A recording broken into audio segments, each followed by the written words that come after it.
Bullseye with Jesse Thorn is a production of MaximumFun.org and is distributed by NPR.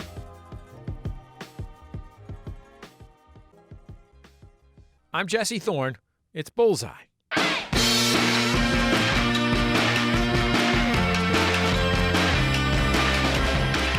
A warning before we get into this conversation you're about to hear. There is a little bit of talk about sex and also some talk about mermaid genitals. That's all. Just a heads up. It's a weird email to have to send to Standards and Practices, but we're grateful to them for fielding it.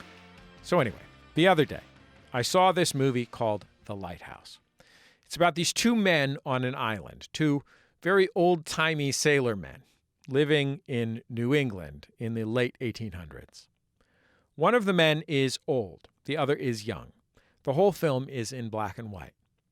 The wind is howling outside. The older man, played by Willem Dafoe, doesn't really like the younger one.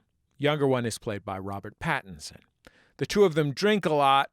Somewhere off the shore there is a mermaid. A storm comes. There are tentacles. And the two men slowly lose their sanity. That basically is the gist of The Lighthouse. It is a strange, disturbing, intense, brilliant film. It lives with you. I've been living with it since I saw it. Robert Eggers, my guest, directed the film.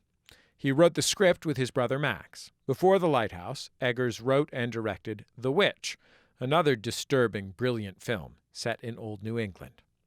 Here's a clip from The Lighthouse. In this scene, Dafoe's character, Thomas, lectures Ephraim, played by Pattinson, about how he performs his duties. I mopped and swept twice over. You lying dog. I swept them. Tis begrimed and bedabbled. Unwiped, unwashed, and disdained. Get some kind of pert out of molesting me. Come now. I already says... How dare ye contradict me, you dog? Now look here. I ain't never intended to be no housewife nor slave in taking this job. And it ain't right. These lodgings is more ramshackle than any shanty boys camp I ever seen. The Queen of England's old fancy housekeeper couldn't even done no better than what I done. Because I tell you, I scrubbed this here place twice over. And I say you did nothing of the sort.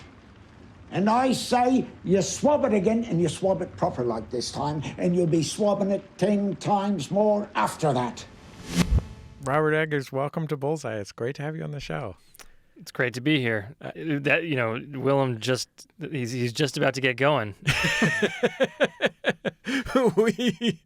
We got the clips we got. The other option was sneaking into the movie theater with a directional microphone. Right. So I guess the idea for this film to use started with almost like an atmospheric feeling. Yeah, I tend to think, not always, but I tend to have the atmosphere before the movie. Atmosphere and some images sort of get things going. My brother, who wrote this with me, was working on a screenplay that was a ghost story in a lighthouse. It was different than this. But when he said ghost story in a lighthouse, I pictured this black and white, crusty, dusty, rusty, musty atmosphere. A movie in a boxy aspect ratio with stumpy clay pipes and facial hair, almost as extravagant as yours. All of those key elements of the film. Yeah. It is really striking. I went to see the movie at, a fancy movie theater in Hollywood. And I walked in just as it was transitioning from, logos into the movie. And it really feels shocking to look at a screen and in a movie theater and see not only black and white cinematography, but the aspect ratio, where this film is almost square. Correct. It looks square to one's eye, being used to seeing CinemaScope. If you watch a movie in 1:33, which some people might call full screen, that seems wide compared to what we're doing. This is a rare aspect ratio from the early sound era, and it's extra boxy, but it's very helpful for shooting vertical objects like lighthouse towers and conveying cramped interiors and claustrophobic spaces. And it's great. It's a great format for close-ups. That's what struck me immediately. Like, faces take up almost the entire screen in a way that you can't do in a wider screen. No, and why would you want all that flab on either side of two of the greatest faces that have ever been born and four of the sharpest cheekbones? I'm doing press with these guys, and I'm not like a big dude, but I feel like I look like a chubby chipmunk in between these two guys. And spoiler alert, the two other faces in this movie are quite impressive as well. Nobody wanted to dye Willem Dafoe's mustache. No one wanted to bleach it out. He's not very gray. We want him to look grayer. And so that meant bleaching out his mustache. And people were afraid of burning Dafoe's flesh in Halifax. For hairdresser insurance reasons. Indeed. And so I said there's got to be some hipster barbershop that has, blue mustaches and stuff. And Rob Cotterill, the first AD, recommended this barbershop. And we went there, and I saw the barber, Logan Hawks, and said to myself, this is our lumberjack. And so I said, hi, nice to meet you. Would you like to punch Robert Pattinson in the face? and he was happy to do so. There's a lot of natural misery in the film. There's a brutal extended storm, and there are a lot of exteriors in that situation. You shot this film in Nova Scotia at a coastal area where you built a lighthouse that was like as close as you can get to a brutal, storm-battered remote island while still bringing film equipment to it and going home to go sleep somewhere at night. True. It's all true. But how much of that brutality, like natural brutality that we see on screen, was something that you had to deal with while you were also lugging around these film lenses from the 1930s and stuff? Most of the worst weather in the movie is real. We had rain machines and we had wind machines, and so if it was gloomy, we could do a scene with light rain with the wind machines or whatever. Most of the really extreme stuff is real. I mean, obviously, there's a scene where Rob Pattinson's like pulling a lifeboat out of a boathouse, and there's giant waves like crashing at him. Like, that can't be done for real, or we lose Robert Pattinson to a riptide, and that's not a good idea. But I'm not complaining, but it is not easy to shoot a movie in gale force winds and the pouring rain, with where it's just above or below freezing on a rock in the Atlantic. You are not going to move quickly. Your camera gear is going to break down. But that's what we needed to shoot this movie. We needed this terrible weather to tell the story, so there's no other option but to go out and do it. I don't mind the cold. I like the cold. I've been in much more extreme temperatures on the thermometer, but I've never felt colder than I have on Cape Forshue, because the wind you're never dry, and the wind never stops. Like, even that one nice blue sky, it was still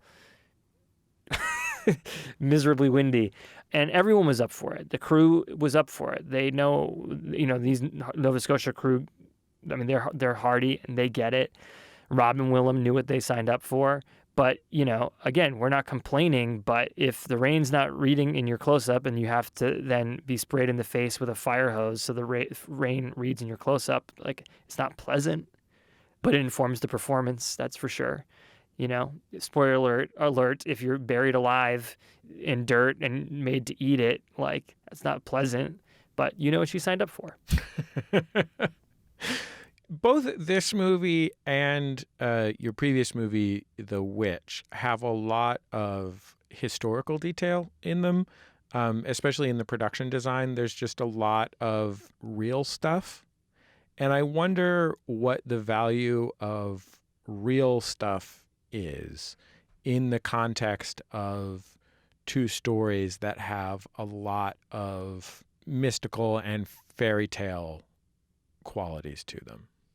I mean, I think that you've answered the question yourself. One could say if the setting, the more realistic and grounded the setting is, the easier it is to believe in a mermaid or a sea monster or a witch or whatever. I also just like doing it like that. Certainly, having period accurate design does not equal good design, but I prefer it. I also, because really want to put you in a time machine.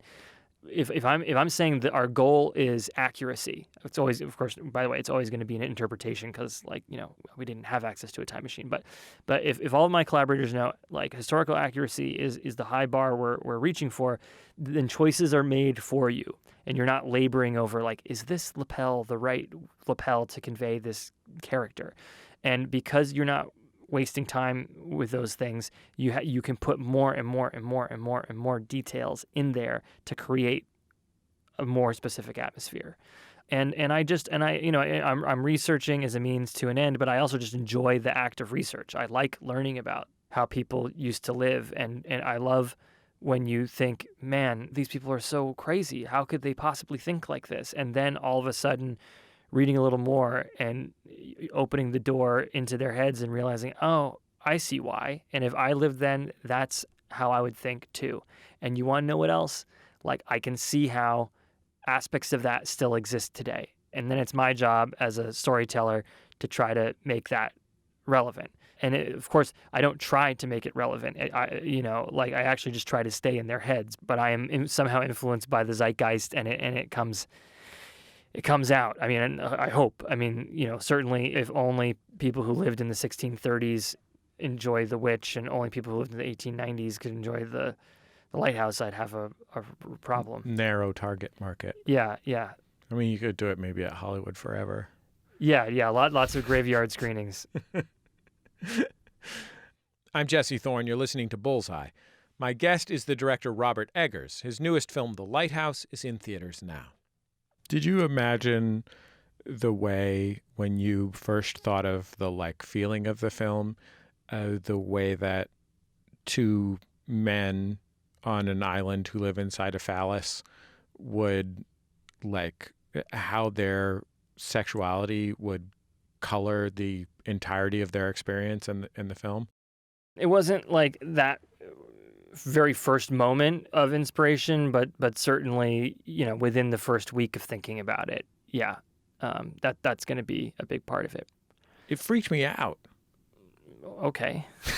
I mean, a lot of stuff in your movie. I'm not against it. I'm not saying I'm against it. I'm just saying, it was... I mean, there's a lot of, when you're stuck in a situation like that, there's a lot of erotic energy with nowhere to go. And so there's violence and fantasy and alcoholism. It goes everywhere. Yeah, I mean, it's like, I don't know what the right metaphor is. I was going to say squeezing a balloon, but it's like pressing a liquid and it gets into the seams. You know what I mean? Sure. Yeah. It's like smashing a gull to death against a cistern. What's one of the really interesting things to me about the tone of the movie is that there are elements that are signposted like a fairy tale. Like in a fairy tale, roughly what the witch represents, and that that a witch is bad news, and for the kids, and what rosy cheeks mean, and that kind of thing. Like you mentioned, there's a seagull bashed against a cistern that is preceded by a declaration that killing a seabird is bad luck for a sailor. And so there are these elements that have that feeling, have that feeling of this is a machine that's built on centuries or thousands of years of how human brains work, and we're acknowledging them and showing them. There are also a lot of things that are very differently presented, much more subtly presented. And I wonder, like, how do you decide what to leave open and what to give the quality of, of myth? Yeah, I mean, that's a good question. And I guess it's just to give a bad answer, it's kind of by instinct, but it's also by trial and error. I mean, the movie's very ambiguous on purpose, to use the old filmmaker cliche. I'm looking to provoke questions more than to provide answers, Right. Which is just the case with this kind of movie. But do you like film answers that you decide are too answery and leave them out? Yeah, I mean, you have to. My brother and I had to have these questions answered for ourselves to write this thing and to have control over it. Otherwise, it's just an unwieldy beast that you don't have control over. It could work out, but it could just feel like complete nonsense if you don't have of the control over it. So yeah, certainly there were versions that were too on the nose overall. But we needed to kind of situate ourselves with Robert Pattinson's character and kind of go mad with him. So that was a good way to kind of figure out where we needed to throw up stumbling blocks and for the audience as well. We'll finish up with Robert Eggers after a quick break. Still to come, he's made 2 disturbing, scary films. I know that I was scared by The Lighthouse. I'll ask Robert Eggers what he's afraid of. Stay tuned. It's Bullseye from MaximumFun.org and NPR. This message comes from NPR sponsor ZipRecruiter. Hiring can be a slow process. Cafe Altura COO Dylan Miskowitz needed to hire a director of coffee, so he went to ZipRecruiter, posted his job, and found the right person in just a few days. Find out why 4 out of 5 employers who post on ZipRecruiter get a quality candidate within the first day. Try ZipRecruiter for free at ziprecruiter.com/bullseye. BULLSEYE. We are so thrilled at your interest in attending Hieronymus Wigginstaff's School for Heroism and Villainy. Wigginstaff's beautiful campus boasts state-of-the-art facilities and instructors with real-world experience. We are also proud to say that our alumni have gone on to be professional heroes and villains in the most renowned kingdoms in the world. But of course, you are not applying to the main school, are you? You're applying for our sidekick and henchperson annex. You will still benefit from the school's amazing campus, and you'll have a lifetime of steady employment. Of course, there's no guarantee how long that lifetime will be. Join the McElroys as they return to Dungeons & Dragons with The Adventure Zone Graduation, every other Thursday on Maximum Fun, or wherever podcasts are found. Hey, everybody. So here's something unusual. If you've listened to Bullseye for a while, you might have heard of a comic named Chris Garcia. In 2016, we ran one of his sets as part of our Best Comedy of the Year special. He's got a brand new podcast called Scattered. So if you know Chris's comedy at all, you know that he does a lot of material about his father. But his father died a couple of years ago. And Chris realized that there was a lot that he himself didn't know about the man who raised him. His dad had a lot of secrets about his last years in Cuba, about his life in America, and he took those secrets to the grave. So now Chris is trying to dig up the truth and find out what happened. You can check it out. It's called Scattered from WNYC Studios. Best of luck to Chris Garcia. Funny guy, good guy, available wherever you get your podcasts. The past decade saw a lot of changes in the way music is made, shared, and experienced. Social media blew up, genres blurred together, and Beyoncé dominated nearly everything. I'm Robin Hilton. Join NPR Music as we look back at the 2010s, its defining trends and moments. Listen to new episodes twice a week on All Songs Considered from NPR. It's Bullseye. I'm Jesse Thorn. My guest, Robert Eggers, directed and co-wrote the new film, The Lighthouse. It's a brilliant, claustrophobic descent into madness. It tells the story of 2 men living on a remote island off the Maine coast. Let's get back to my conversation with Eggers. I think Robert Pattinson's character is the main character in the film. But as it goes on, it feels like we see the world less and less through his eyes. Like at the beginning, it feels very explicitly like it is a story told from his perspective, a guy who, the new guy in town, basically. Mm-hmm. And as time goes on, that changes.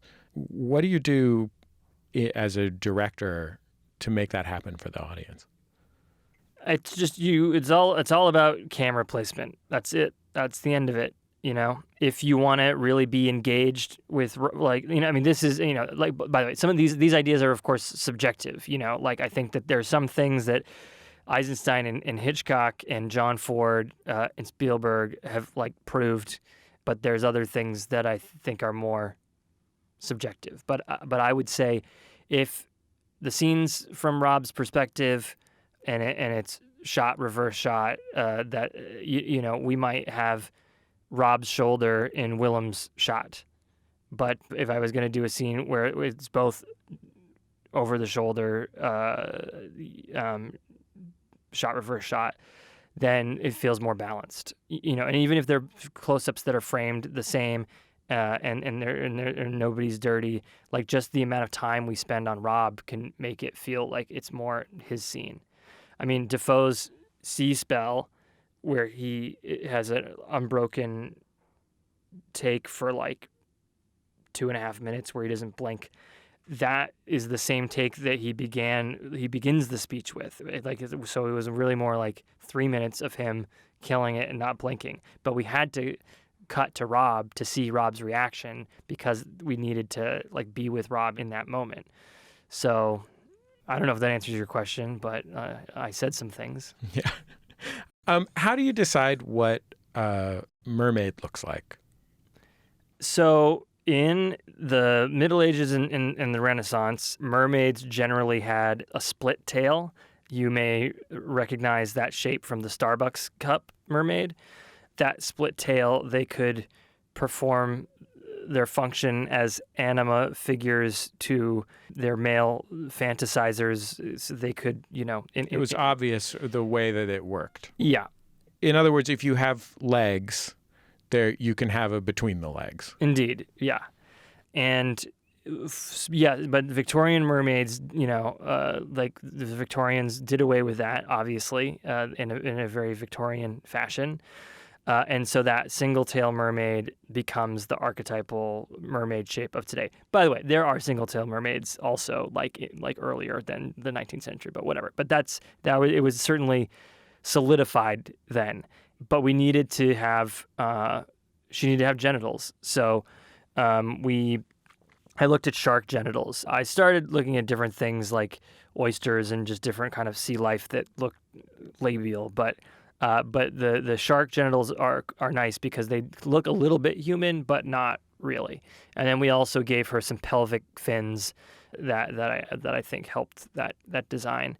The paint job on her tail was really beautiful. It's one of the few things that is not quite as impressive in black and white, because she really looked like a North Atlantic mermaid and not a tropical mermaid, And then, of course, Valeria herself, has incredibly wide set eyes that seem, marine-like.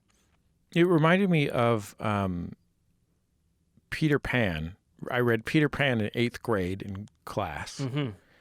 And one of the things that I remember having the strongest reaction to was there's a part where they go to meet the mermaids. Mm-hmm. And the threatening quality of the mermaids is their adult sexuality, mm-hmm.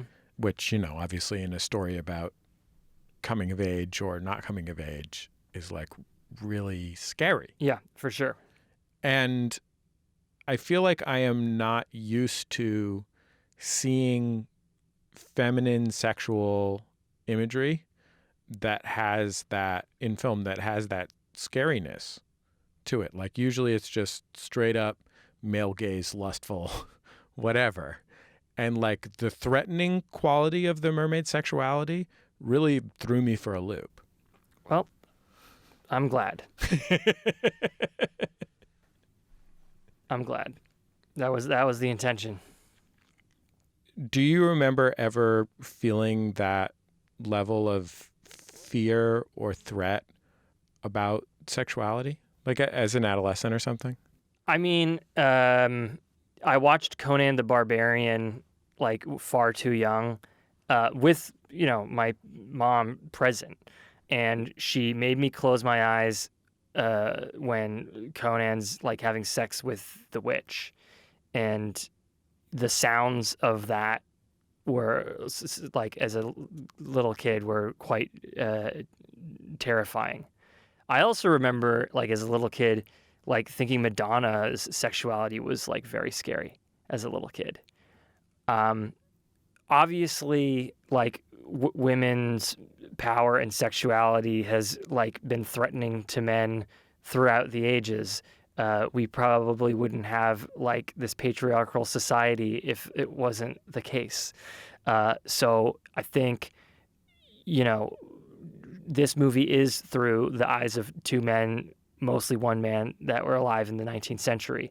So like having the powerful female character be like powerful through her sexuality is complicated in today's culture, because you don't want to say like that is female power, but it is an aspect of it. And it is definitely, the mermaid begins literally as an object. Literally, she's a scrimshaw carving of a mermaid. But then that object becomes so sexualized and threatening that like the object of desire then becomes more powerful than Robert Pattinson's character. Yeah, and I mean these characters are also deeply troubled and deeply troubling. Like there's no question whether one of them and their attitude toward their situation represents your authorial voice or anything like that. No, of course not. But one needs to be aware of what they're putting out into the world. Like I am not ever gonna whitewash history. If this thing actually gets made, my Viking movie that got leaked last week, like the Vikings did a lot of stuff that isn't good. Yeah, horrible things. But if I'm going to be photographing that, I really need to be thinking about like why and how I'm doing it, because you have a responsibility to the culture that you live in about what you're putting out there. I'm not saying I don't believe in censorship, but I still think, you can be responsible and should be.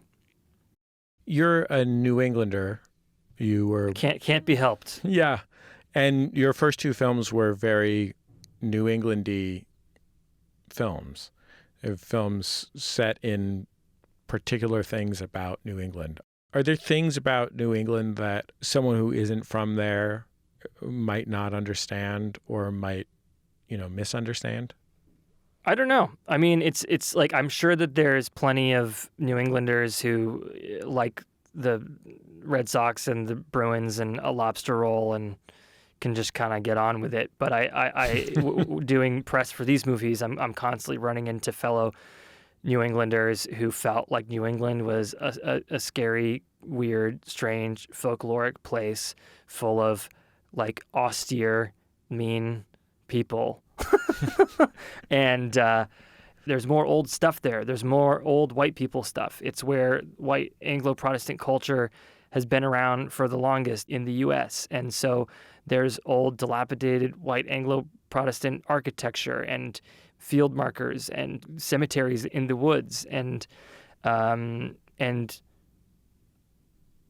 ghosts? ? I mean, you can't, like, if you find a family burial plot from the 18th century in the woods behind your house as a kid, like, tell me you're not going to think about, like, the people who were buried there and what they're doing now.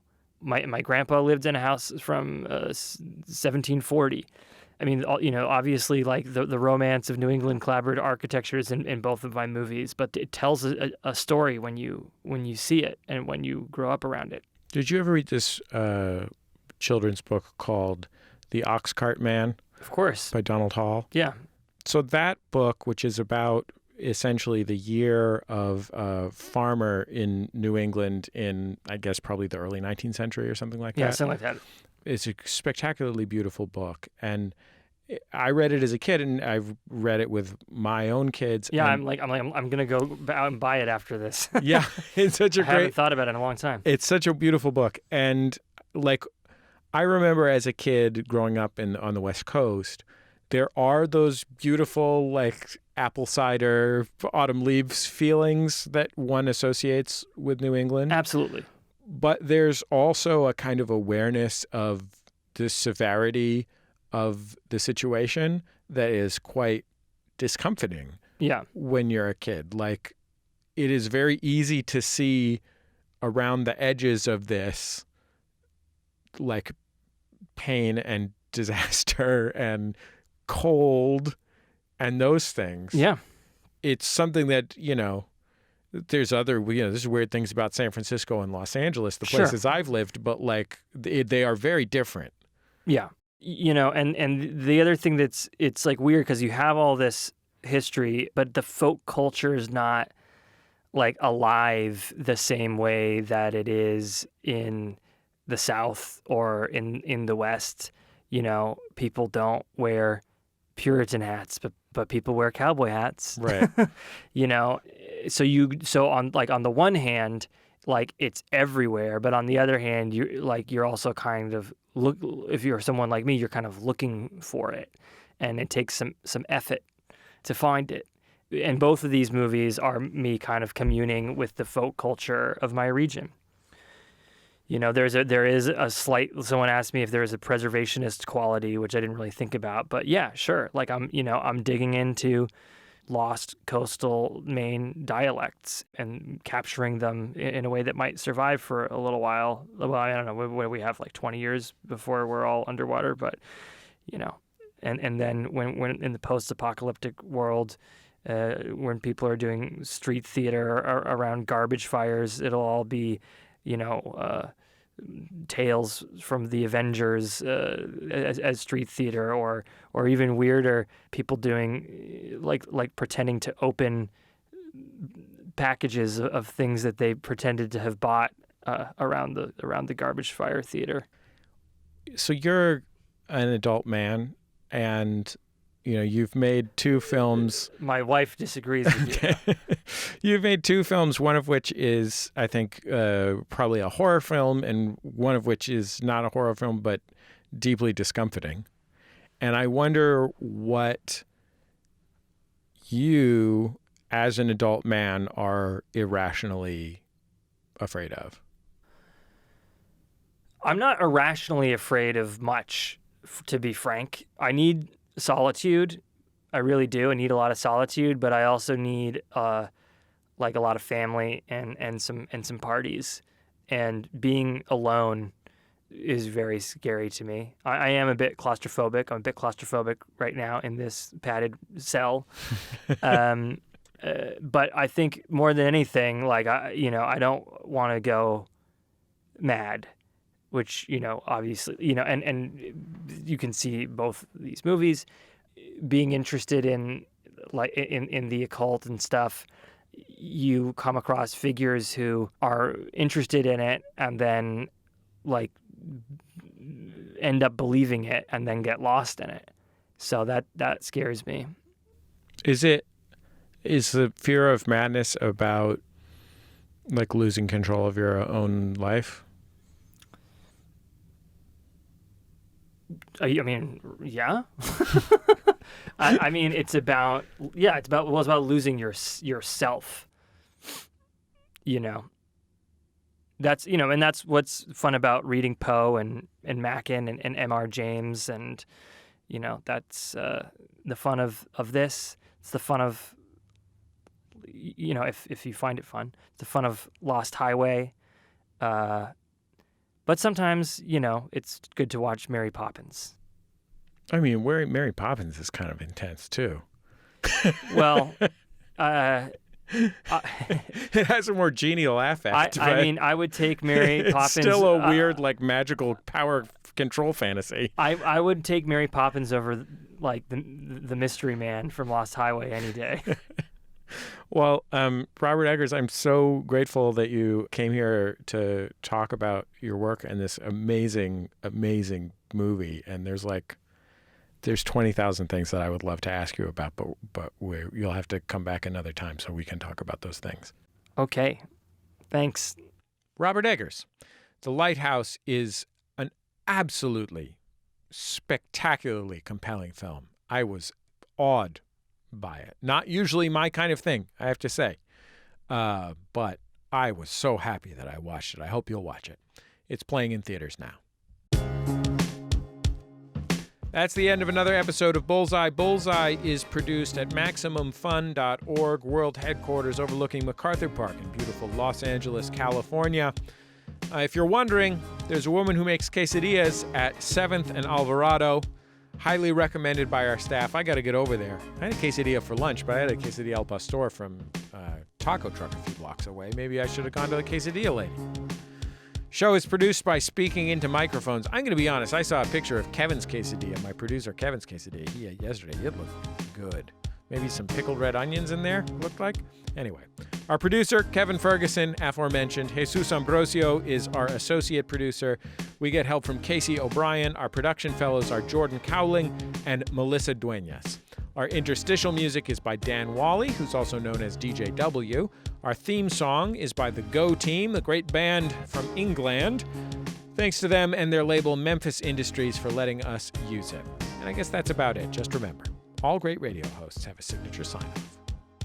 Bullseye with Jesse Thorn is a production of MaximumFun.org and is distributed by NPR.